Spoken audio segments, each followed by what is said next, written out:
నువ్వు నీకు మైక్ ఇచ్చేముంది ఇంకోటి చెప్తా. ఇంత ప్యూరెస్ట్ సోల్ని నేను ఎక్కడా చూడలేదు. We love you darling. And మన మెగా యాక్టర్సే కాకుండా మెగా ఫ్యాన్స్ కూడా మీరంటే పిచ్చే. Darling come on.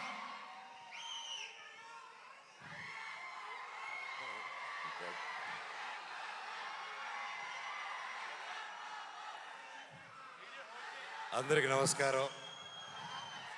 నాకు చాలా చాలా చాలా హ్యాపీగా ఉంది ఈరోజు ఇక్కడ రావడం. నా ప్రాణ స్నేహితుడు రామ్ చరణ్కి పుట్టినరోజు శుభాకాంక్షలు. మామూలుగా ప్రతి ఇయర్ జరుగుతూ ఉంటుంది అని తెలుస్తూ ఉంటే చూస్తూ ఉంటాము.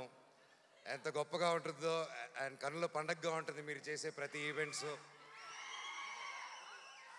అండ్ రామ్ చరణ్ గురించి చెప్పాలంటే ఐ గాట్ ఇట్.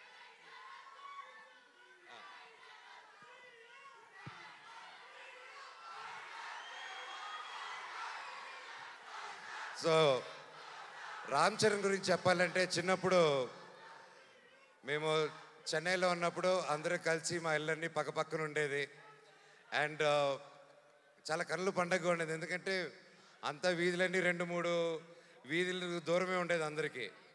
అండ్ చిన్నప్పటి నుంచి ఒక గుణం రామ్ చరణ్కి ఏంటంటే అతనికి ఎదురొచ్చిన మనిషి ఎవరైనా కష్టాల్లో ఉంటే సహాయం చేసే గుణం.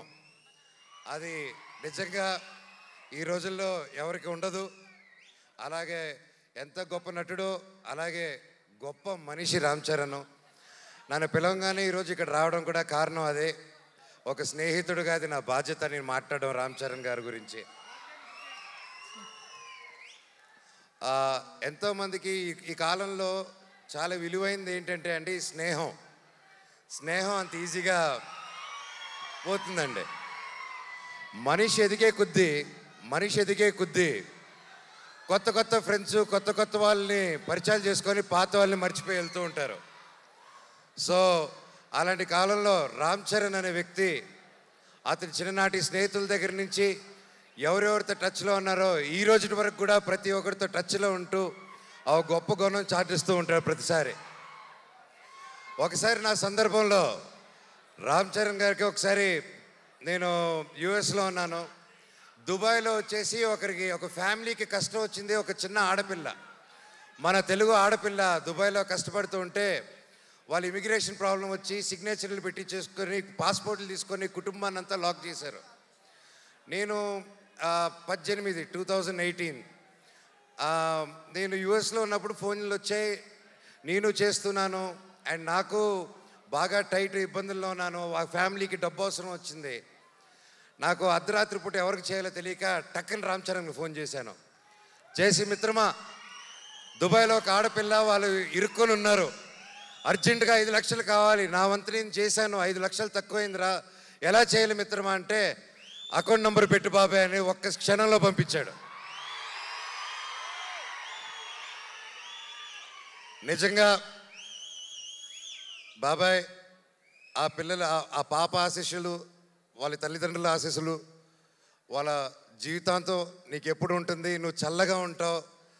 ఆ శివుడిని కూడా నేను అదే కోరుకుంటున్నాను, నీకే కష్టం లేకుండా సుఖంగా ఇంకా వరల్డ్ వైడ్లో ఇంకా నంబర్ 1 స్టార్ అయిపోవాలి వరల్డ్ మ్యాప్లో అని ఆ భగవంతుడిని కోరుకుంటున్నాను. అండ్ లాస్ట్లో సింపుల్గా చెప్పాలంటే లాస్ట్ చెప్తారు. అందరూ ఇందాక వస్తుంటే ఒకటి అడిగారు, అవును నాకు అర్థం కాదు, మీరు ఎలా ఇన్ని సంవత్సరాల ఫ్రెండ్స్ మీరు మాత్రం మీ నాన్నలు ఇద్దరు మాత్రం కొట్టుకుంటూ ఉంటారు, కలిసిపోతూ ఉంటారు, మీ ఇద్దరికి ఎలాగనేసి నేను ఆయనకి ఏం చెప్పానంటే, అన్న భార్యాభర్తలు మా ఫైట్ మధ్యలో వెళ్ళినోడిని ఏమంటారో తెలుసా అన్న అన్నాను. సో ఆ పొరపాటు మాత్రం చేయకూడదు. వాళ్ళిద్దరు కూడా అంతే కొట్టుకుంటారు, కలిసిపోతూ ఉంటారు. వాళ్ళు ఒక క్యూట్ టామ్ అండ్ జెర్రీ లాగా అనమాట. వాళ్ళ రిలేషన్ దాదాపు 45 సంవత్సరాల నుంచి వాళ్ళ మిత్రులు ఒకే ఇండస్ట్రీలో పనిచేసుకుంటూ వచ్చారు. సో వాళ్ళు కూడా ఎల్లకాలం కలిసి ఉండాలని చల్లగా ఉండాలని ఆ దేవుడిని కోరుకుంటూ లాస్ట్లో a relationship between Mega family and Manchu family should be like fish and water. but should not be like fisherman. Love you all, and all the very best. Na Pawan Kalyan annaku kuda all the best annaya. ప్రతి ఒక్కరికి పేరున ఇక్కడికి వచ్చి ప్రతి ఒక్కరికి ధన్యవాదాలు. Thank you so much. I love you all. Thank you darling గారు. Thank you so much for coming and gracing the. Okay, ఇప్పుడు ఇందాక అరిచారు కదా, ఇప్పుడు మెగా ఫ్యాన్స్ అందరికీ